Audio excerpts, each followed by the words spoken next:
Muy bien, me da la sensación que ya estamos entonces en condiciones de dar apertura a este seminario. Creo que estamos saliendo muy bien, ya nos van a ver a todos, un poquito de paciencia.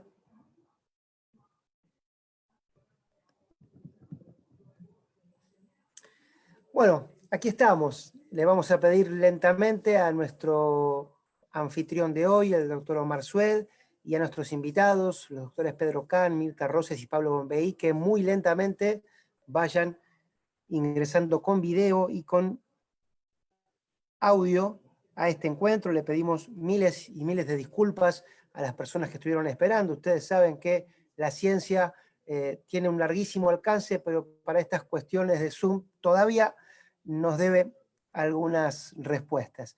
Ya estamos todos aquí, lo vemos a Mirta, lo vemos a Pablo, lo vemos a Pedro y ahí lo vemos a Omar.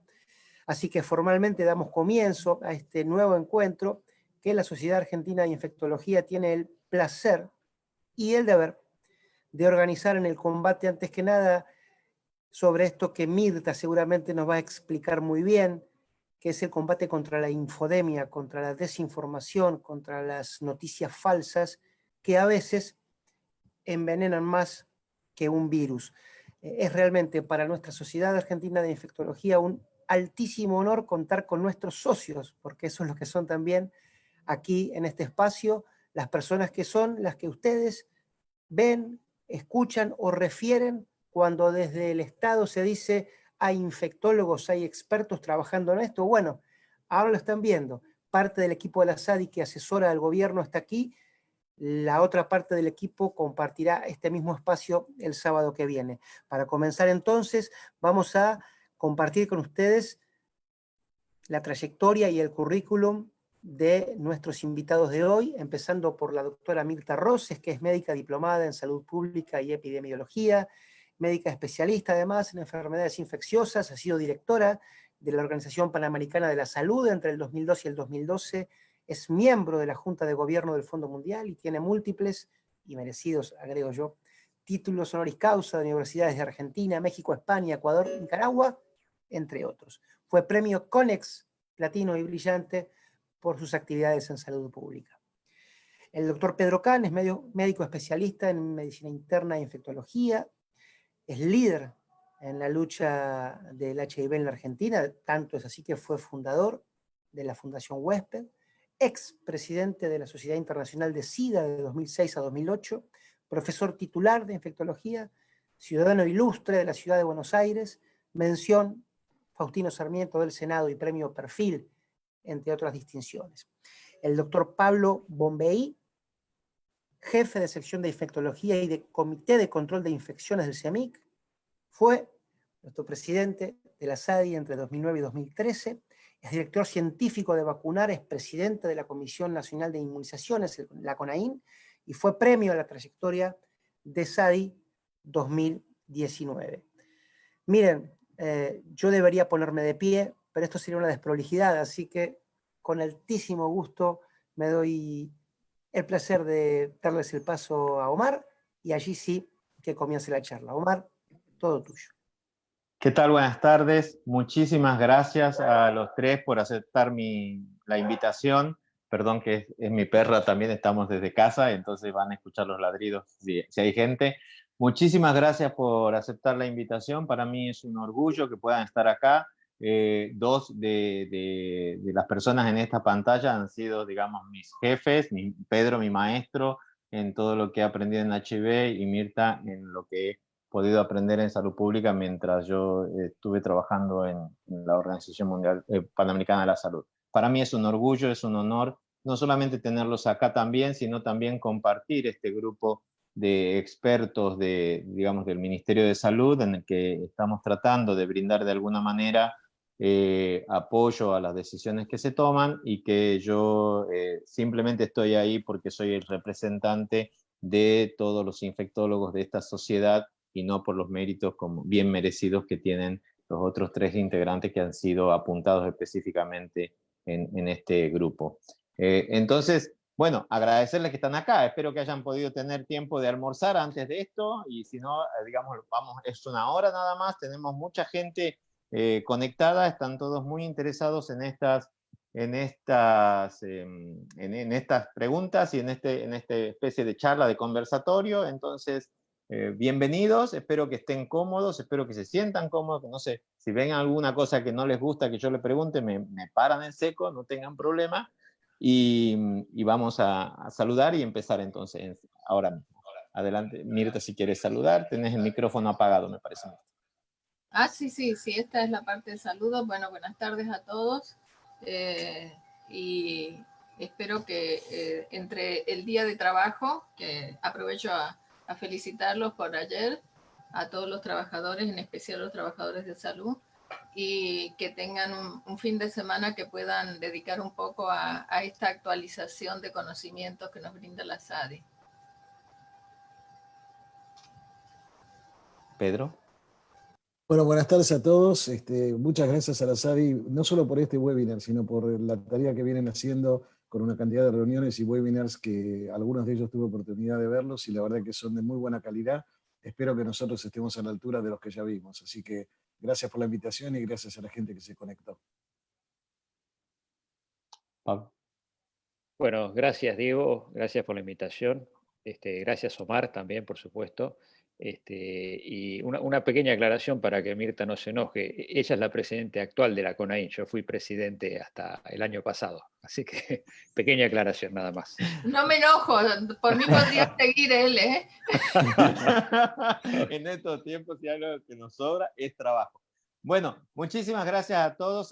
Como todos saben, ahí estamos recibiendo algunas preguntas desde el público, pero yo creo que la primera pregunta que a mí me gustaría personalmente hacerle a Mirta es, Mirta ha trabajado muchos años afuera de Argentina, conoce muy bien toda la región de Latinoamérica y es la embajadora de la OMS para coronavirus en Latinoamérica. Entonces, ¿cómo ves, Mirta, en comparación con los otros países de la región, la respuesta al COVID, la situación epidemiológica de COVID de Argentina con respecto a los otros países, o las medidas innovadoras o no innovadoras que haya tomado este país con respecto a otros de la región? Bueno, Omar, yo me gustaría primero aclarar 2 puntos antes de entrar en la materia específica. En primer lugar, hay que recordar que los países latinoamericanos tienen muy diferentes situaciones, así como tienen diferente exposición al riesgo, por lo tanto, a este virus, por sus características geográficas, la extensión territorial, la demografía, los climas y los sistemas de salud. Y además siempre hay que recordar que la región es la más desigual del mundo, lamentablemente en términos de ingresos, de pobreza, de educación, de salud, de vivienda y de acceso al agua y saneamiento, por decir los principales factores determinantes de la situación de salud. Y también hay mucha diferencia en cuanto a la proporción rural-urbana y al peso relativo de las poblaciones originarias, que son también otros factores a tener en cuenta. Y en segundo lugar, hay que saber que los países están reportando casos confirmados y muertes, pero no todos utilizan los mismos criterios para la contabilidad. Ni todos utilizan la misma definición de casos sospechosos y probables. Es decir, cada país adapta la recomendación de la OMS, la del CDC, y finalmente elabora cada país con su ministerio estos criterios. Eso en todo el mundo y también en la región, porque es muy difícil entonces establecer comparaciones. Tomamos algunos criterios de comparación, pero no es tan sencillo. Entonces, entrando en el tema específico de la situación de la Argentina, en realidad nosotros estamos dentro de los favorecidos. Si bien Centroamérica, por ejemplo, tiene pocos casos, es lo que hablábamos, ¿no es cierto?, de la ubicación geográfica, de la exposición, etcétera. pero digamos, dentro de los países de gran tamaño de la región, la gran mayoría del territorio se mantiene libre del virus, ya sea porque nunca se detectó un caso o porque solo tuvieron los importados. Hay que recordar que a nosotros nos entraron fundamentalmente por vía aérea, pero también hay que tomar en cuenta que tenemos fronteras terrestres completamente libres de intercambio cotidiano, y por lo tanto también siguen el ingreso de algunos casos importados de los países limítrofes. Pero de todas maneras, las áreas de circulación comunitaria son alrededor en este momento de 6, 7, 8 conglomerados urbanos. El resto del país se mantiene libre prácticamente. O tuvieron algún caso importado que fue aislado y contenido, o nunca tuvieron circulación del virus. El número actual de casos confirmados diariamente tiende a mantenerse estable, con brotes localizados. Esas variaciones que vemos generalmente, como ocurrió, por ejemplo, en la capital federal, con el ingreso del virus en la Villa 31, o con algunos ingresos a geriátricos o instituciones cerradas, pero en general el número de casos confirmados diariamente tiende a mantenerse estable, y el número de fallecidos igualmente, y el número de personas en unidades de cuidado intensivo, cuidado crítico también, lo cual significa que las medidas están siendo efectivas. Las medidas de contención y cuarentena se aplicaron muy tempranamente, particularmente con el cierre de fronteras y de actividades, y la población realmente reaccionó, a pesar de que hubo algunas excepciones, con bastante disciplina, pero sabemos que es una situación que no se puede seguir extendiendo por su impacto económico, social, psicológico, emocional, etcétera, que podemos tocar después más adelante. Ahora, ¿qué es lo que falta todavía para estar con una relativa confianza en que la situación se va a mantener estable, en descenso y respondiendo con capacidad para algunos brotes? Es la búsqueda, el fortalecimiento de la búsqueda activa, el cuidado de las instituciones cerradas y de los asentamientos carenciados, y la protección del personal de salud, del personal de geriátricos y del personal de prisiones. Es decir, por un lado, este relacionamiento del personal que atiende instituciones cerradas sería el cuarto punto a tener en cuenta con el desescalamiento de las medidas de cuarentena. Pero Mirta, antes de pasar a esas cosas que faltarían todavía, vos decías recién que los indicadores, obviamente, claro, todos los países tienen sus indicadores diferentes, o cómo lo manejan, o sus sistemas de vigilancia. Una pregunta que me surgió mientras comentabas: el indicador de mortalidad, la cantidad o la tasa de letalidad, la cantidad de muertos en el país, en los diferentes países. Latinoamérica se caracterizaba por tener indicadores relativamente homogéneos en este punto. ¿Crees que son creíbles, sobre todo las diferencias? Por ejemplo, ¿crees que los datos de Chile, de Brasil, de Argentina son más o menos en muertes comparables, o de la información de cómo conocer los sistemas, pensás que hay un sobre o un subdiagnóstico en algún país en particular? Bueno, en realidad la región de las Américas tiene bastante tradición a través de los sistemas de lo que nosotros llamaríamos acá el INDEC y las bases de mortalidad, bastante homogéneos, usando la clasificación internacional de enfermedades, pero lo que sucede también es que sabemos que tenemos, y eso ya hay inclusive un modelo para ver la capacidad de la calidad del certificado de defunción, porque como ustedes saben, en muchos países las causas mal definidas, que vendrían dentro de las cuales también incorporamos lo del paro cardíaco, por ejemplo, ¿no? Para nosotros son causas mal definidas, porque claro, todo el mundo se muere porque se le para el corazón finalmente, ¿no? Pero eso no da mucha pista para la riqueza que tiene la clasificación de enfermedades. Claro. Pero eso está estimado porque ha habido históricamente, saben, la asociación de la OPS con el CELAD, el Centro Latinoamericano de Demografía, de la CEPAL, de la Comisión Económica para América Latina, es una de las más fuertes, al igual que en Europa, en el mundo en cuanto a estudiar, quizás desde más de 40 años, la calidad de los sistemas de registro de mortalidad, con lo cual hay un conocimiento de lo que son las causas mal definidas y las debilidades. Y en general hay un porcentaje importante de certificación por parte de personal médico, lo cual no quiere decir que el certificado se ha llenado de manera perfecta simplemente porque lo hace un médico, ¿no? Porque no siempre hay una correlación directa.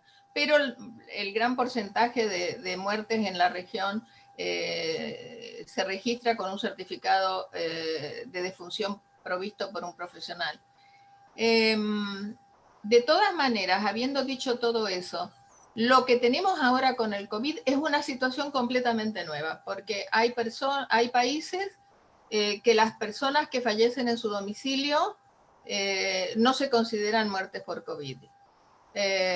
Las personas que mueren en instituciones cerradas, como geriátricos o prisiones o hospitales psiquiátricos, si son mayores de 65 años, no se consideran relacionados con COVID, a menos que sean casos confirmados, ¿no es cierto? Claro.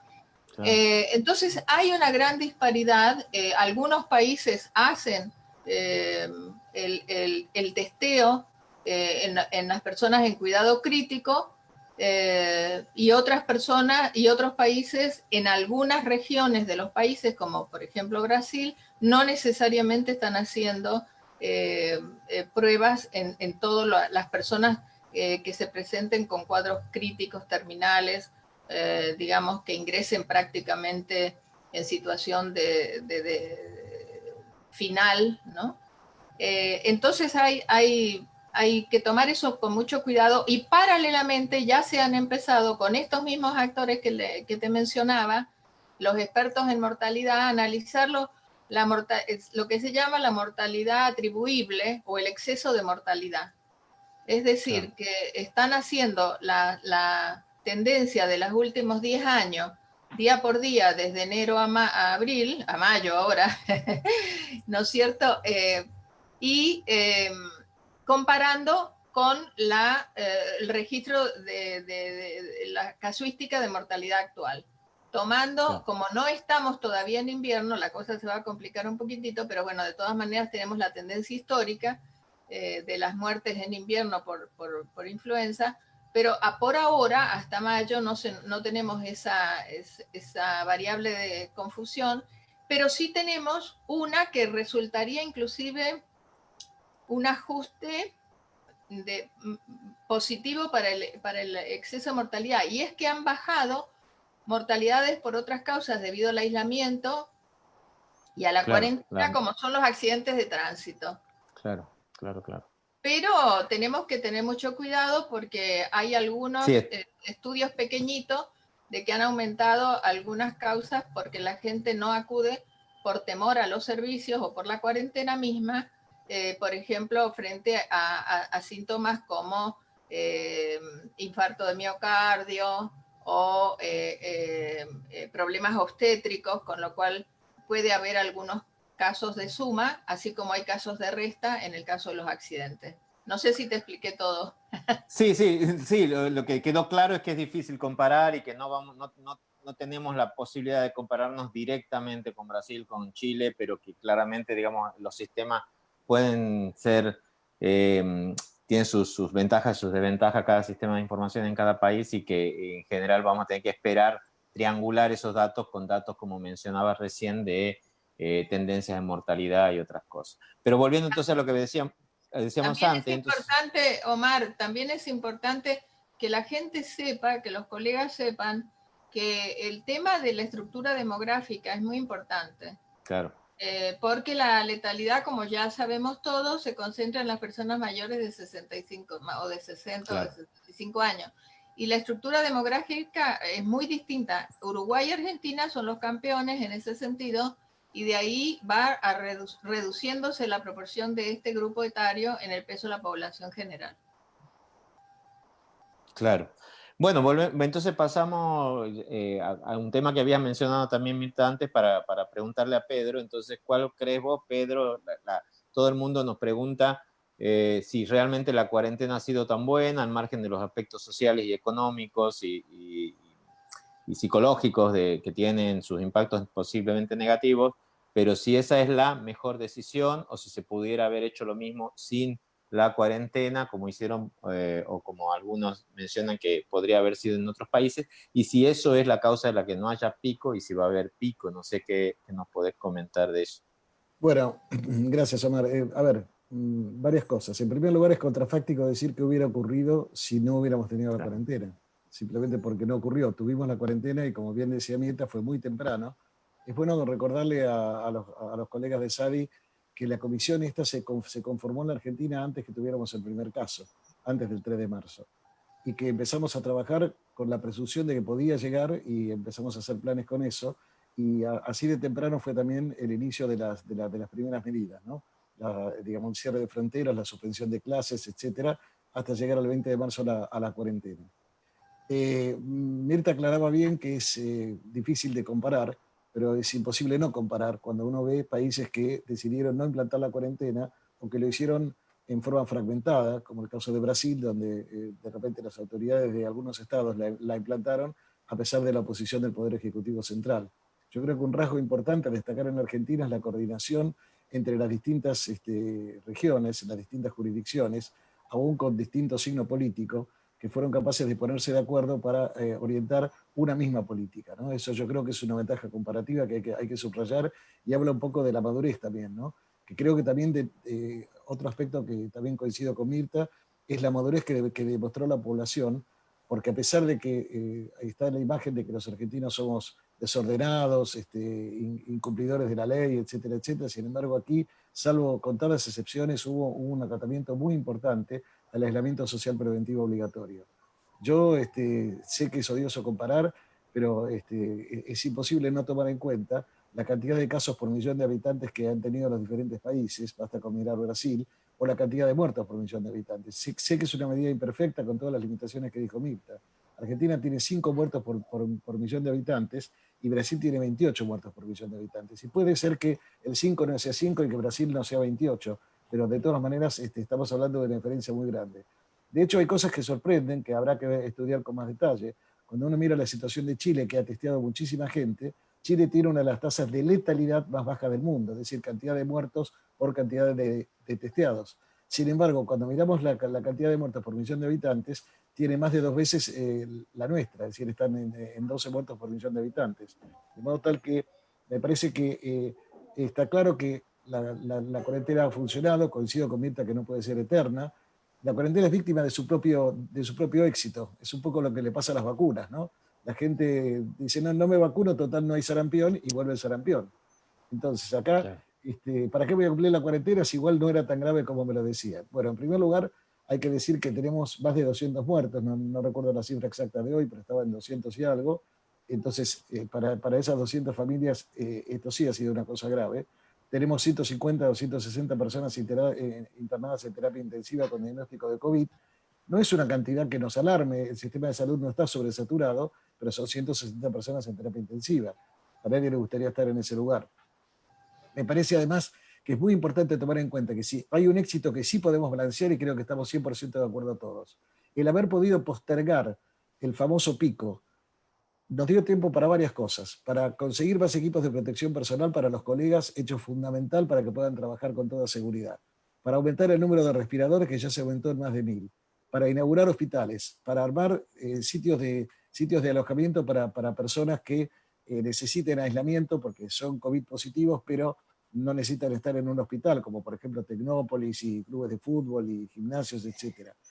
Y además el entrenamiento de los médicos residentes, que esa es una cosa que muchas veces no se menciona. Hay ahora médicos residentes de diferentes especialidades que están siendo entrenados para manejar respiradores y poder trabajar en terapia intensiva, porque si llega el famoso pico, bueno, no va a alcanzar el personal que tenemos, además tomando en cuenta que va a haber bajas en el personal, de gente del personal de salud que va a contraer la infección y va a tener que estar afuera por un periodo. Entonces, ¿va a llegar el pico? Bueno, sí, el pico va a llegar. Lo que pasa es que el pico es el día en el cual se acumularon más casos y después empieza a bajar. Ahora, la altura del pico no la sabemos, ¿no? Mi hija Florencia suele decir con alguna frecuencia que el pico puede ser el Everest, o puede ser el Uritorco, o puede ser una pequeña sierra de Tandil. No sabemos exactamente el tamaño del pico. Pero lo que es seguro que hemos sido exitosos es en no llegar hasta ahora a una situación de estrés del sistema de salud. Yo siempre repito una cuestión. Nosotros tenemos que evitar tener que pasar por la situación por la que pasaron Italia y España, en la cual los colegas se vieron sometidos a una situación de violencia moral, de tener que decidir a quién le pongo el respirador y quién va a morir. Esa situación no debe ocurrir en la Argentina. Gracias, Pedro. La verdad que eso es impactante, digamos, y eso el efecto que ha tenido en la epidemia en Argentina de esta cuarentena ha sido impactante. Pero entonces tenemos que, si pensamos que va a llegar el pico algún día, en tanto y en cuanto haya modificaciones de los patrones de contacto de la gente. Como decís vos siempre, uno busca el virus, entonces probablemente cuando estas situaciones se vayan relajando, vos crees que vos crees que la cuarentena después del 10 de mayo, que me preguntan acá específicamente, Galeta, creemos que va a seguir en algunos lugares y en algunos lugares posiblemente no. A ver, el aislamiento social preventivo obligatorio va a seguir en todo el país. Lo que puede cambiar son sus características y las características van a cambiar por regiones. Como bien decía Mirta antes, el país tiene regiones, tiene Catamarca y Formosa que tuvieron 0 casos. Tiene provincias como San Luis, La Pampa, por ejemplo, Jujuy, que hace un montón de tiempo que no tienen casos. Algunas solamente tuvieron casos importados. Obviamente es un mosaico, no es lo mismo una zona rural que una zona urbana, pero yo creo que en todos los lugares va a haber alguna modificación por las cuestiones de socioeconómicas y psicológicas que mencionaba Mirta Rosas antes. Ahora, la magnitud de ese cambio va a ser diferente. Lo que todos tenemos que tener en claro es que supongamos que se empiezan a abrir algunas actividades, hay que abrirlas con ciertos condicionamientos.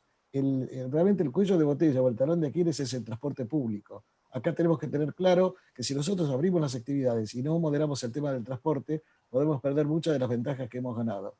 Si mañana vamos a abrir librerías, artículos de casas de artículos de deporte, artículos electrónicos, etcétera, eso la verdad que puede ser. Eso lo tiene que decidir el ministro de Salud, el ministro de la Producción. Pero lo que tiene que ser seguro es que el ingreso a esos lugares va a ser como ahora ingresamos a la farmacia. De acuerdo al metraje cuadrado que tenga el lugar, entrarán 1, 2 o 3 personas y el resto estaremos haciendo cola al 1,5 metros de distancia. Es decir, el distanciamiento social lo vamos a tener que continuar probablemente por bastante tiempo hasta que tengamos dominado, si es que ese momento llega, la epidemia.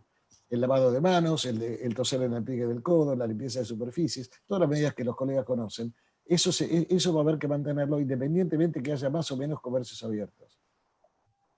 Gracias. Bueno, y Pablo, yo creo que como venimos viendo, el primer punto de todo esto para abordar desde el punto de vista de salud pública, además de la organización y las definiciones, es el diagnóstico, ¿no? El diagnóstico en la cascada de atención de los pacientes con COVID, seguido del aislamiento y la espera de la curación y el alta, quizás es probablemente uno de los aspectos en los que hemos mejorado bastante rápido. Hemos pasado de un laboratorio a 140 laboratorios haciendo testeo, hemos pasado de 300 a muchos más testeos por día. ¿Cómo crees vos que estás? Ahora tenemos no solamente la PCR, tenemos los estudios serológicos. ¿Cómo crees que estamos en diagnóstico y qué cosas deberíamos aspirar a cambiar si es que hace falta algún cambio? Bueno, el escenario del diagnóstico, como todas las enfermedades infecciosas, son los diagnósticos directos, que fue lo primero que tuvimos, que fue la RT-PCR, que es el obtener material genético del tracto respiratorio, de las secreciones respiratorias de una persona en la que sospechamos que tiene el COVID. Eso fue lo primero que dispusimos. Como vos mencionaste, inicialmente estábamos limitados a todas las muestras que fueran procesadas por el Albarán, que rápidamente tuvo la posibilidad de hacer diagnóstico, y eso se ha ido ampliando, y hoy en todo el país y en varias provincias, en más de un lugar, tenemos posibilidad de hacer diagnóstico, no solo en el ámbito público, sino también en el ámbito privado. O sea que yo creo que hoy lo que es diagnóstico directo, detección de RT-PCR, se ha ido ampliando. También hemos ido ampliando las definiciones. Antes, las primeras definiciones eran muy acotadas a síntomas respiratorios precisos, a fiebre de un nivel determinado, si alguien había viajado del exterior. Después las definiciones las hemos ido ampliando de acuerdo a la circulación viral, y hoy la última definición ya tiene distintas partes, que incluye una definición para áreas de transmisión comunitaria, con todos los síntomas respiratorios, fiebre de menor nivel. Se han incorporado síntomas que antes nos hacían dudar si correspondían o no, como la anosmia y la disgeusia, que se han incorporado a la definición.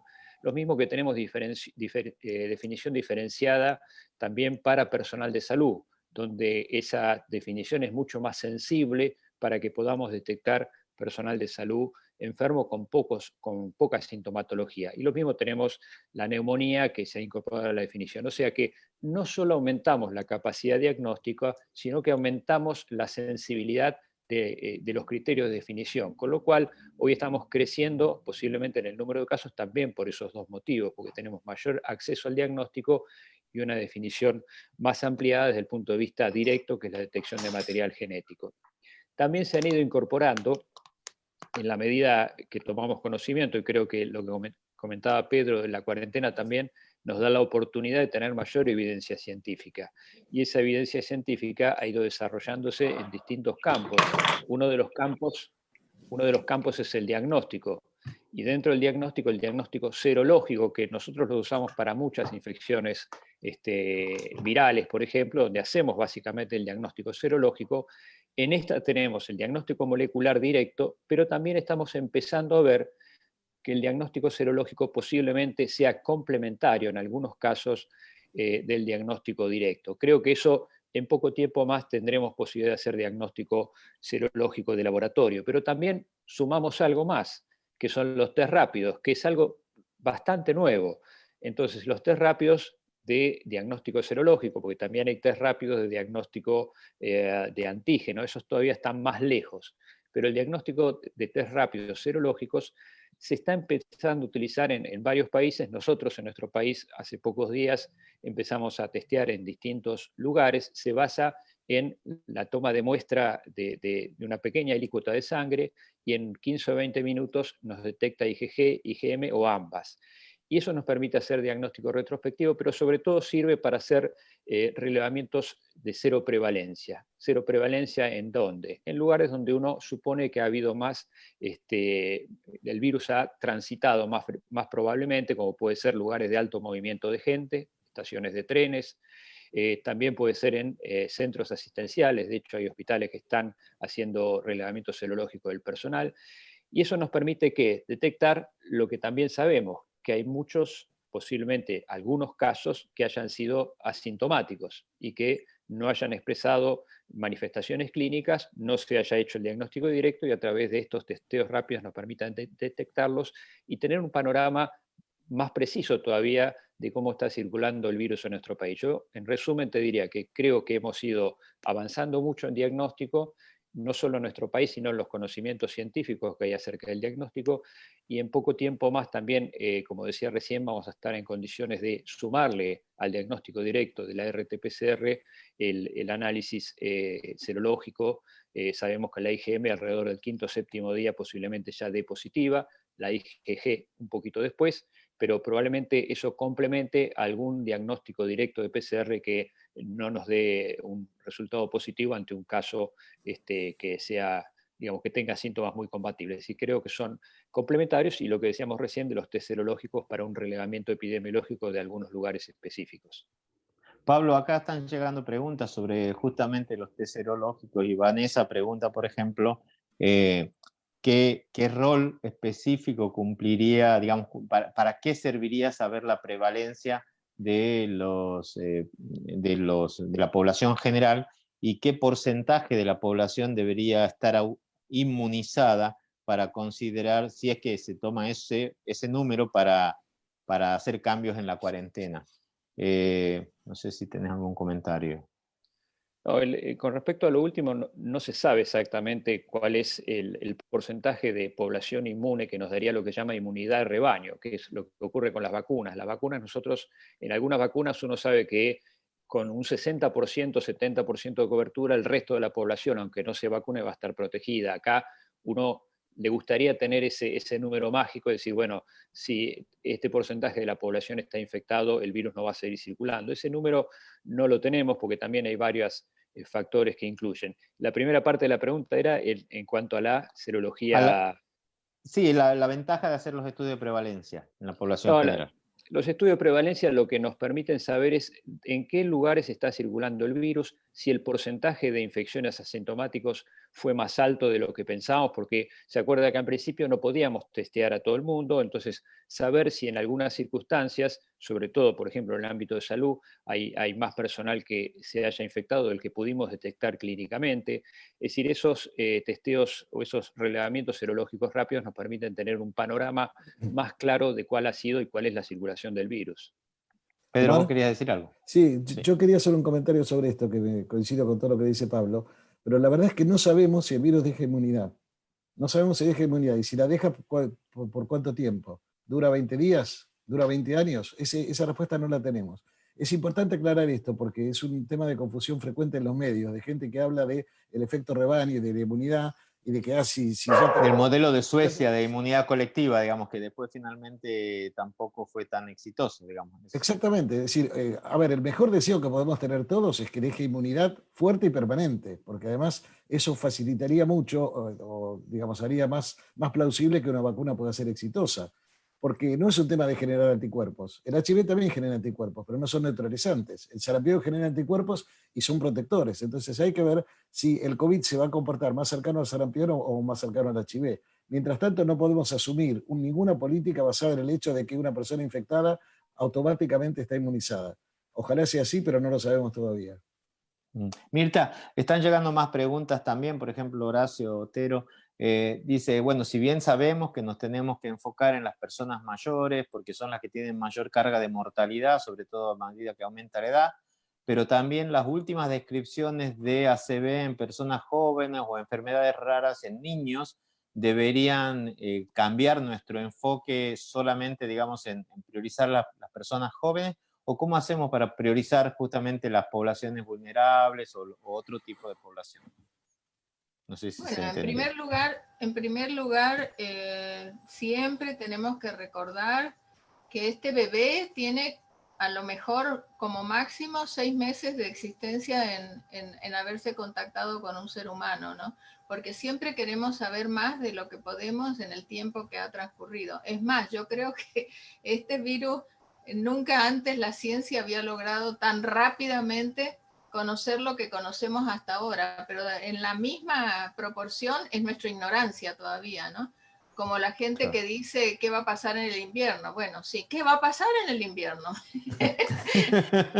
Sí, no sabemos. Bueno, pero ahora podemos...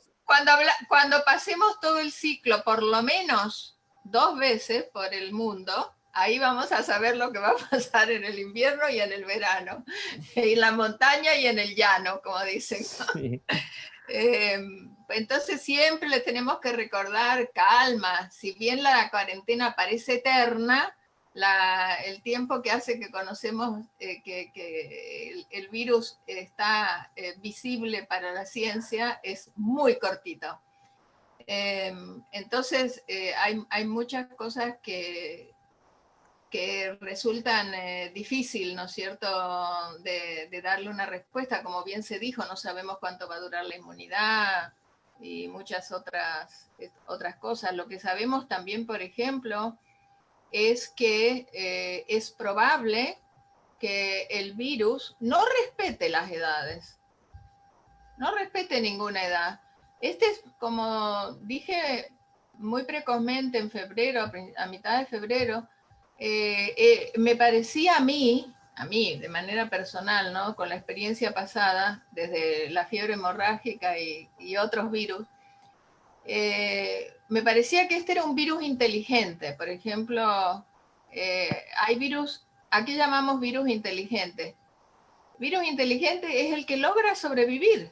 multiplicarse y difundirse y nunca desaparecer.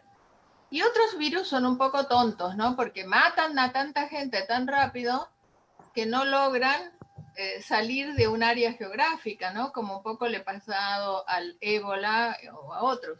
Entonces, o al mismo SARS. Esto es un punto muy complejo, digamos, ¿no? Y quizás es el nudo de la cuestión del enfoque, del manejo de la epidemia, porque si uno, digamos, si uno tiene la posibilidad de identificar, bloquear al paciente, aislar los contactos con un periodo de incubación tan corto y un tiempo de viremia o de excreción viral también relativamente corto, un mes y pico, es técnicamente factible eliminar la circulación viral si lo lograra en todos los sectores. Pero por otro lado, si el periodo de incubación es, digamos, si la transmisión es muy alta y se escapa fácilmente, tenemos que vivir con ese paradigma de que vamos a tener virus 2 años más y no que si hacemos las cosas muy, muy bien, quizá podamos limitar la circulación. ¿Qué piensan los tres de este planteo? Eso, eso depende mucho de lo que, lamentablemente, depende mucho de lo que todos los países del mundo hagan, por las características de este virus inteligente, como digo, ¿no? ¿Qué pasa? Nosotros vemos que hay países que están diciendo que ya se apagó. Ah, entonces se puede apagar. Bueno, vamos a verificar. Puede salir, se puede. Vamos a verificar si se apagó, ¿no es cierto? Y ahí entonces, complementando lo de Pablo, también está el uso de los anticuerpos, de los test de anticuerpos, ¿no es cierto?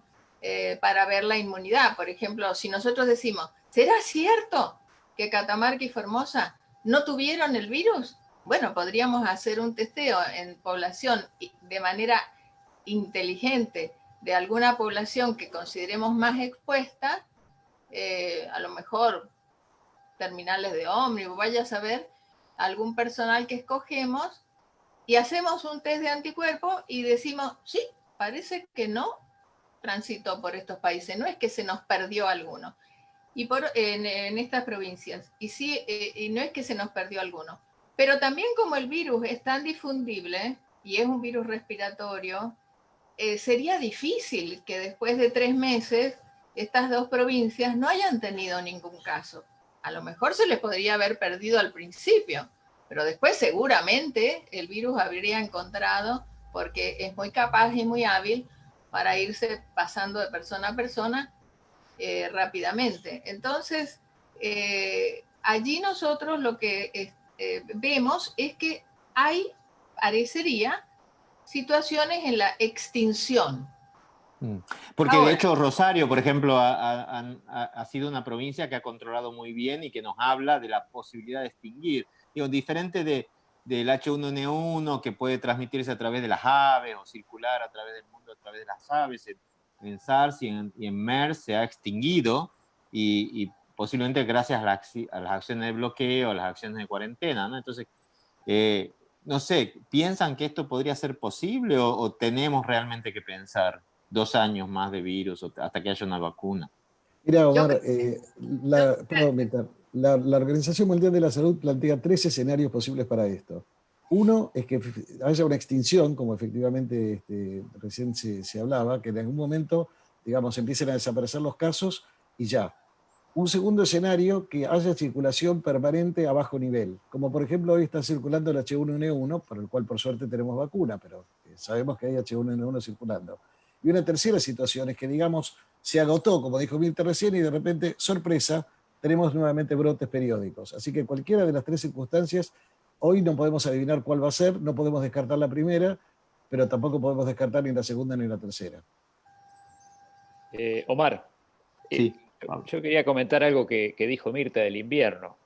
Es interesante, vamos a ver qué pasa este invierno, porque tenemos ahora medidas que nunca habíamos tenido en nuestra población, que son la medida de distanciamiento social, higiene de manos. Yo creo que si hiciéramos un porcentaje de práctica de higiene de manos antes y ahora, seguramente nos asombraríamos de cómo la gente se higieniza las manos. Entonces, estas dos medidas, distanciamiento social más higiene de manos, sumémosle el cubrebocas si no quiere, es útil para todas las infecciones respiratorias, para todos los virus respiratorios, para influenza, para adenovirus, para sincicial respiratoria. Así que yo no tengo muy claro qué va a pasar este invierno, seguramente tenemos que preocuparnos por la circulación de otros virus, pero tal vez no sea el impacto que hemos visto estos años por todas estas medidas que estamos tomando en la población.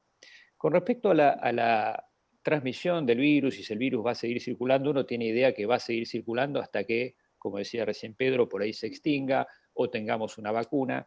Pero no nos olvidemos también que hay en marcha estudios con drogas en profilaxis. Y lo que uno sabe es que, por ejemplo, en influenza, los estudios donde las drogas antiinfluenza, los antivirales, eran más efectivos en la profilaxis post-contacto, por ejemplo.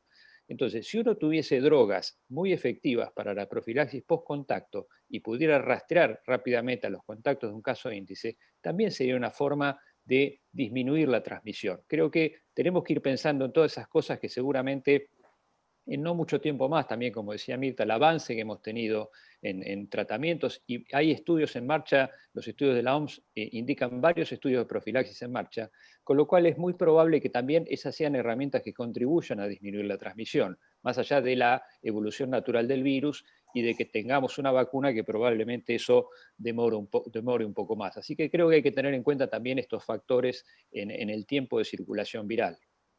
Le cambio un poquito el foco de la charla porque hay varias preguntas también sobre geriátricos, ¿no? Digamos, creo que hemos visto en los últimos días explosiones de infecciones en geriátricos, pero también en trabajadores de la salud y también, digamos, focos de infección y ahora también en villas de emergencia en Buenos Aires. Eso nos saca un poco del enfoque tradicional de la búsqueda de la persona y el aislamiento de casos, la encuesta, digamos, epidemiológica y el bloqueo de sus contactos, porque son unidades cerradas. Habría que hacer, ¿qué creen?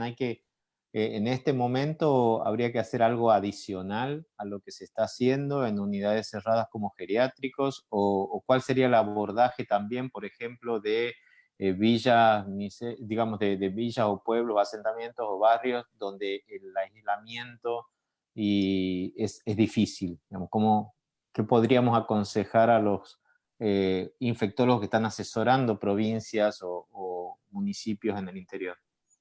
Yo quisiera decir algo de los geriátricos, Omar. Lo de los geriátricos lo vimos en el estado de Washington, en Estados Unidos, tuvieron una tasa de ataque altísima.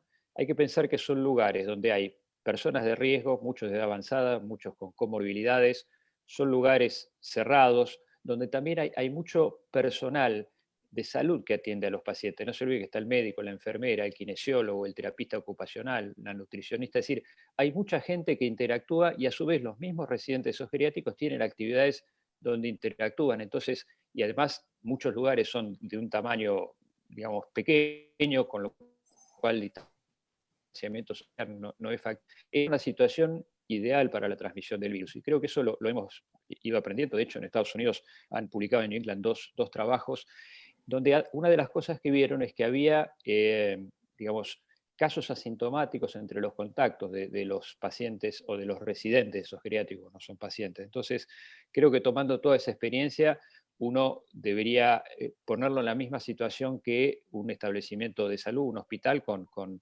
equipos de protección personal para el personal que trabaja, medidas de aislamiento de los casos, lo más importante es una rápida detección de un caso y una investigación epidemiológica profunda, un relevamiento a partir de un caso en un geriátrico, porque eso permite tomar medidas rápidas de aislamiento, encontrar a los casos secundarios, aislarlos, separar al personal que ha estado en contacto sin medidas de protección. Creo que esto lo hemos ido aprendiendo en pocos días y la situación que vos mencionabas de nuestro país no es únicamente de nuestro país. Yo recién hoy en la mañana estaba en contacto con uno de nuestros médicos que está haciendo una rotación en Suiza, yo lo comentaba en nuestro chat.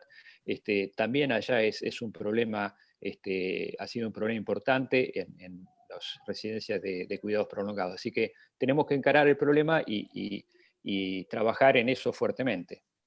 Sí, yo creo, Marc, que es un tema central, porque lo que hay que tener en cuenta, digamos, tiene sus especificidades, pero geriátricos, asilos, cuarteles, y cárceles, por supuesto, son todos lugares a donde digamos, por la imposibilidad de mantener el distanciamiento social, sumado en el caso de los geriátricos, la población que muy bien describía Pablo, los hace realmente un lugar epidemiológicamente muy, muy, muy peligroso. Lo que la gente no tiene en cuenta, particularmente con todo este debate que se armó en relación al tema de las personas privadas de su libertad, es que estos lugares no son completamente cerrados, porque, digamos, los residentes están en el geriátrico, pero los médicos entran y salen, el personal de limpieza entra y sale, el kinesiólogo entra y sale, y entonces si hay un brote en un geriátrico, es muy posible que ese brote salga hacia afuera. En las cárceles pasa lo mismo, entra el personal carcelario, entran los médicos, entra el personal administrativo, entran los cocineros, el personal de limpieza, etcétera, etcétera, que están en la cárcel y salen y pueden llevar la cosa a la comunidad. De modo que no es, digamos, esto es importante tener en cuenta, porque había mucho ruido mediático con este asunto por un par de excarcelaciones que fueron indebidas, incumpliendo lo que decía la Cámara Federal, que lo único que dijo es que no tenían que salir ni violadores ni delitos graves contra, digamos, delitos violentos, femicidas, genocidas, por ejemplo, de la última dictadura, etcétera. Sin embargo, hubo algunos casos que se liberaron. Pero en todo caso, entender que la salud del preso, la salud del residente en el geriátrico, la salud del soldado que está en el cuartel, la salud de cualquiera de estas personas, nos importa porque son seres humanos, pero también nos importa para evitar que sea un foco de diseminación hacia la comunidad. Eso es muy importante de tener en cuenta. Respecto a la situación de las villas, Mirta lo dijo al principio, obviamente en un continente tan desigual como América Latina, el más desigual de todos los continentes, se cumple la vieja máxima que las epidemias generan pobreza y la pobreza genera más epidemias. Evidentemente, en esas situaciones la pasan peor y ahí creo que es muy importante una acción proactiva del Estado, en el sentido de, por ejemplo, en las villas y en las barriadas, aparece un caso, hay que ir rápidamente a la identificación del caso, sacarlo del lugar, para eso se han construido estos lugares de alojamiento, hacer búsqueda proactiva de contactos y aislar a los contactos hasta que se sepa si estas personas son positivas o negativas. No creo en los testeos masivos, no creo que tenga sentido salir a hacer PCR indiscriminadamente, pero sí tener una alerta temprana al primer signo de fiebre de un contacto, inmediatamente testearlo. Yo puedo complementar algunas cosas, Omar. Sí, por supuesto. Sobre todo en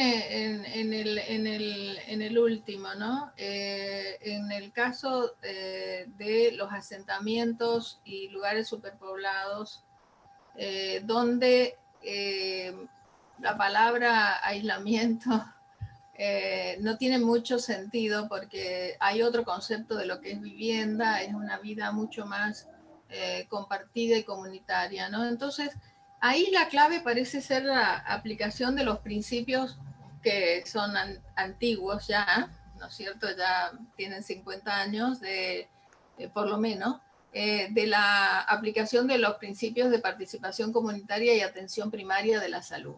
Es decir, tenemos que considerar que el aislamiento debe ser considerado barrial y no de vivienda o de familia.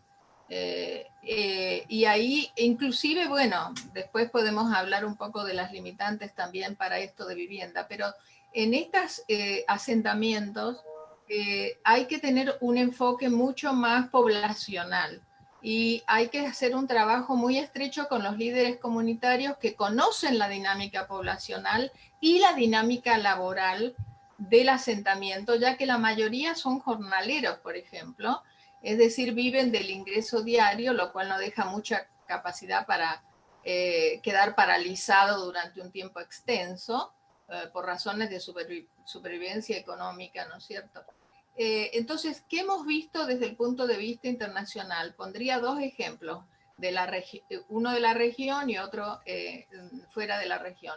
El ejemplo de Costa Rica, con los EBAIS o equipos básicos de acción integral de la salud, se está haciendo también, aunque haya tanta confusión en los medios por la politización, como siempre, de todos los temas, en Venezuela se está haciendo también el trabajo prácticamente casa por casa, o el de Sudáfrica con la red de atención a personas VIH, SIDA y TB, recordemos que es el país que tiene el mayor número de casos de estas enfermedades en el mundo, que es muy promisorio, porque en el caso de Sudáfrica, esa red de casi de visita diaria, de contacto, ¿no es cierto?, donde hay una responsabilidad de los líderes comunitarios y los voluntarios, se ha puesto ahora agregado el tema del COVID-19. Es decir, ya tenían esa red y han agregado el tema del COVID-19. Y las personas no deben ir a los centros de atención. Ese es el principal principio, el principio básico. Las personas no deben ir a los centros de atención, sino al revés. El centro de atención debe estar en el asentamiento.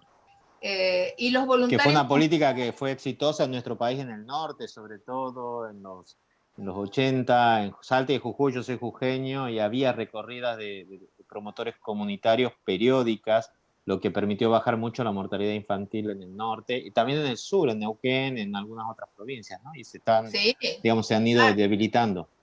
Exacto, y fíjense que también el sistema de Jujuy aún hoy permitió, ¿no es cierto?, la certificación del país libre de paludismo, por ese trabajo. Entonces tenemos el centro de atención dentro del asentamiento, primero.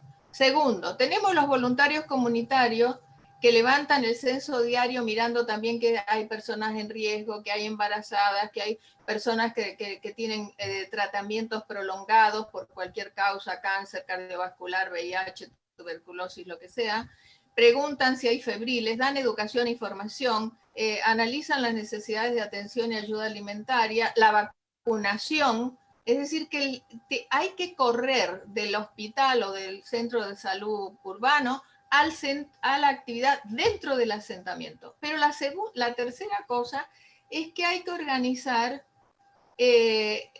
carpas o sitios aún dentro del asignado espacio del asentamiento, cancha, lo que sea, para brindar a los aislamiento cuando es necesario frente a la sospecha por fiebre o sintomatología confusa o contacto con un caso comprobado, usando un taller, una fábrica que está cerrada, un galpón, un espacio de recreación que han podido defender dentro del asentamiento. Y en el país, por ejemplo, Cruz Roja Argentina está colaborando en esta línea, pero también Cruz Roja Internacional, que tiene muy buenas directivas, con algunas provincias acá en el país. Y en asociación, por ejemplo, con otras voluntariados como Scout Argentinos, Cáritas, que ayudan con ayuda alimentaria y otros insumos críticos como el agua, porque también en estos asentamientos tenemos que pensar en primer lugar que cuando decimos lávese las manos no hay agua. Claro. Bueno, lamentablemente se nos pasó la hora y yo me quedaría toda la tarde charlando con ustedes. La verdad que es una charla increíble y tengo millones de preguntas para hacer mías y millones y cientos de preguntas que han llegado por redes y han llegado al Google Form, pero no las vamos a poder contestar ahora, pero se las voy a pasar para que las discutemos también.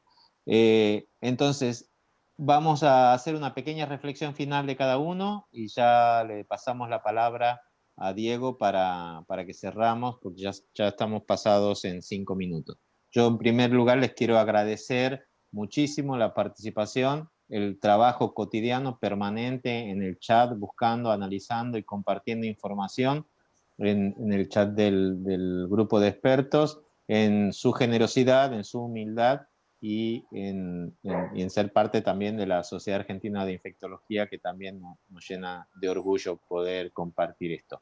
Les doy una ronda de 2 o 3 minutos cada uno para comentar qué creen que se viene, qué sería lo más importante en lo que nos tenemos que enfocar ahora de acá para adelante, en el tema que ustedes prefieran, para lograr terminar esta pandemia en Argentina y después de eso vamos a cerrar ya con Diego para invitar justamente también al próximo seminario la semana que viene con el resto de panel de expertos.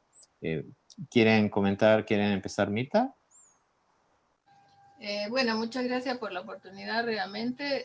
Vamos a mirar y trabajar con Omar en las preguntas, ¿verdad?, que se hayan recogido en el chat para poder dar una respuesta, eso en primer lugar. Y por otro lado, pensar que nos tenemos que preparar para la flexibilización, para la segmentación geográfica y ocupacional sobre todo, porque no podemos tampoco llegar al punto, mucha gente habla de la explosión de los casos, pero también no podemos llegar al punto de la explosión social, donde la gente ya no quiera respetar más este aislamiento voluntario y se largue desesperada, ya sea en primer lugar por la necesidad económica y laboral, y en segundo lugar por el confinamiento, que trae un impacto también emocional muy importante, y la necesidad de juntarse con sus pares, con sus familiares, etc. Creo que las herramientas de salud pública en este momento y la capacidad de la preparación del país en términos de atención médica, de testeo, etcétera, y de herramientas informáticas y comunicación, permiten establecer esa segmentación geográfica y ocupacional, e inclusive por edades, que permita ir reactivando la vida, que no va a ser la misma, ni va a ser igual, pero que permita reactivar la vida y quizás con más respeto por la naturaleza, que es nuestra invasión descontrolada y respetuosa de la naturaleza, es la que nos puso en primer lugar en esta situación. Gracias. Pedro. Sí, bueno, yo también agradecer a Sadi por esta invitación y por este interesante webinar donde seguimos aprendiendo, todos aprendemos con estas charlas. Lo que quiero decir es que coincido plenamente con Mirta. Lo que tenemos que tener en cuenta es que el distanciamiento social en sus nuevas formas va a seguir. Vamos a retomar actividades, vamos a hacer más fácil la vida para la gente en la medida en la que pase el tiempo, porque como bien dice Mirta, no lo podemos mantener en su formato actual, pero tenemos que saber que hay ciertas cosas que llegaron para quedarse por mucho tiempo. En segundo lugar, yo quiero dar un saludo especial a los colegas que están en la primera línea de trabajo, atendiendo pacientes, terapistas, infectólogos, clínicos, emergentólogos, etcétera, y hacerles un pedido muy especial. Hagan todo lo que tienen que hacer, pero no la jueguen de héroes. Si tienen fiebre, no vayan a trabajar. Si tienen algún síntoma, guárdense en su casa, porque involuntariamente pueden transformarse en supercontagiadores. Es muy importante que el personal del equipo de salud, médicos, enfermeras, kinesiólogos, y explicarle esto también a los camilleros, a las mucamas, a todo el personal que está en contacto con pacientes. Si tiene algún síntoma, consulte al responsable del comité de crisis de su hospital, o a la persona o al infectólogo del hospital, como para decidir qué es lo que tiene que hacer. Es tan importante lo que podemos hacer los del equipo de salud como lo que tiene que hacer la gente respetando las normas. Así que también estoy dispuesto a ayudar en las respuestas que pueden haber quedado pendientes de las preguntas que mencionó Omar. Muchas gracias. Pablo. Sí, gracias Omar. Yo creo también, como se dijo, lo que se viene es lo que ya está hablando, la flexibilización y segmentación de la cuarentena, que en esa etapa, como también decía Pedro, debemos mantener las medidas que tenemos actualmente, tenemos que priorizar la protección de los grupos de riesgo, vamos a tener que seguir protegiéndolos a esos grupos para mantenerlos alejados de la posibilidad de infección. Creo que después, en la medida que la pandemia vaya disminuyendo en su curva, vamos a tener que concentrarnos en digamos, la identificación inmediata de los casos y el rastreo de los contactos. Eso es lo que están haciendo los países ahora donde la curva está disminuyendo, se focalizan en eso, es decir, identificar rápidamente el caso, los contactos y limitar la transmisión. Creo que eso es fundamental. Creo también que es fundamental seguir trabajando en la protección del personal de salud, también lo mencionaba recién Pedro. Creo que necesitamos contar con los insumos para tener protección adecuada. La cuarentena justamente nos ha dado tiempo para eso, pero sigue habiendo problemas de provisión de insumos porque la producción mundial no da abasto y a nuestro país a veces no llegan todos los que necesitamos, pero creo que es fundamental que el equipo de salud esté protegido, porque eso nos va a permitir seguir atendiendo adecuadamente a los pacientes. Y por último, como dije antes, yo soy optimista, creo que las medidas terapéuticas vamos a tener novedades antes que para las vacunas, pero seguramente vamos a tener novedades. Las vacunas es un desafío mayor todavía porque hasta ahora nunca hemos tenido una vacuna para coronavirus en el humano, entonces eso nos implica que no tenemos una base estandarizada, pero seguramente se va a lograr llegar a ese objetivo. Y estas medidas que estamos tomando de distanciamiento social, creo también, como decía Pedro recién, que debemos aprovechar este aprendizaje. A lo mejor no hace falta mantenerlas como tal en el futuro, dentro de algún tiempo, pero aprendamos que estas medidas nos van a proteger contra otras infecciones, no solo contra el coronavirus. Muchas gracias. Bueno, muchas gracias, Diego, entonces, y muchas gracias a todos. La verdad que para mí ha sido un placer. El placer creo que es mutuo de todos, el orgullo y el mandato de la Sociedad Argentina de Infectología de acercar estos contenidos hacia sus socios, primero, claro, la comunidad científica en particular, y la gente en general, todos los grupos ávidos de información precisa como la que acabamos de compartir. Tuvimos un pico, hablando de achatar la curva, hay algo que afortunadamente se dispara en nosotros y tiene que ver con la cantidad de gente que nos sigue. Tuvimos un pico de unos 2.600 espectadores, más de 1.000 comentarios, en una charla que va a quedar grabada en nuestras redes sociales y en nuestra web también, como todas las que hacemos. Una charla que va a continuar el sábado que viene con otra parte de este comité de asesores, en este caso el grupo integrado por el doctor Tomás Orduna, la doctora Florencia Kahn, el doctor Javier Farina y el doctor Gustavo Lopardo. Ellos estarán hablando sobre todo de lo que tiene que ver con el manejo de pacientes y con el tratamiento. A quienes nos siguen, en especial la Red Argentina de Periodismo Científico, que ha difundido estos contenidos, lo que ustedes decían, ellos han sido generosos y en sus redes sociales también han difundido a la comunidad estos temas. Sepan que hay un equipo de la SADI dedicado especialmente a contestar las preguntas, así que, así como ustedes se comprometieron, también esas respuestas llegarán a quienes formularon los interrogantes. Gracias otra vez por el tiempo de personales científicos tan prestigiosos. Gracias, gracias, gracias, y a ustedes nos volvemos a encontrar próximamente. Buenas tardes. Gracias. A comer. Chao, muchas gracias. Chao.